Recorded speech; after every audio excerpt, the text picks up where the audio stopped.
এখানে মালটা আনার পর আমাদের পার্টি ডাইরেক্ট কোম্পানির কাছে দেখা যাচ্ছে সাপ্লায়ার আছে, এই সাপ্লাইয়ের মাধ্যমে এটা বিক্রি করে দিয়ে দেয়। যেমন এখানে কয়লা আসছে, এই কয়লা নিয়ে দেখা যাচ্ছে আপনার এই ডাম্পার আছে, আপনার ছোট ছোট ট্রাক, বড় ট্রাক গুলো আছে 10 চাকা 6 চাকা, এগুলোর মাধ্যমে বিভিন্ন ব্রিক ফেলস এর মাধ্যমে এটা সাপ্লাই দেওয়া হয়। কয়লা নিয়ে যেমন আপনার ইট ভাটার মধ্যে লাগে। আর এগুলা তো আমাদের আরেকটা দেখছি আমি যে এস আলম পাওয়ার প্ল্যান্ট একটা আছে কুতুবদিয়া বাঁশখালীর মধ্যে, ওখানেও আমাদের মাঝে মধ্যে কোম্পানি সাপ্লাই দেয়। কয়লাটা বিক্রি হয় বস্তায়ও না, আর হচ্ছে আপনার কোনো খোলা ভাবেও না।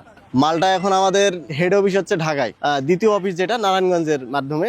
এখন ওখান থেকে দেখা যাচ্ছে ডাইরেক্ট যে পার্টি আমাদের অফিসের সঙ্গে ভালো যোগাযোগ আছে তাদের মাধ্যমে দেখা যাচ্ছে এখন ডাইরেক্ট মালটা তারা কিনে নেয়। যেমন কেউ যদি একবারে 10,000 টন বা 5,000 টন অথবা 1,000 3,000 4,000 যেরকমই হোক, মালটা একবারে নিয়ে এখন ঘাটের মাধ্যমে তারা এই মালটা উঠে নেয়।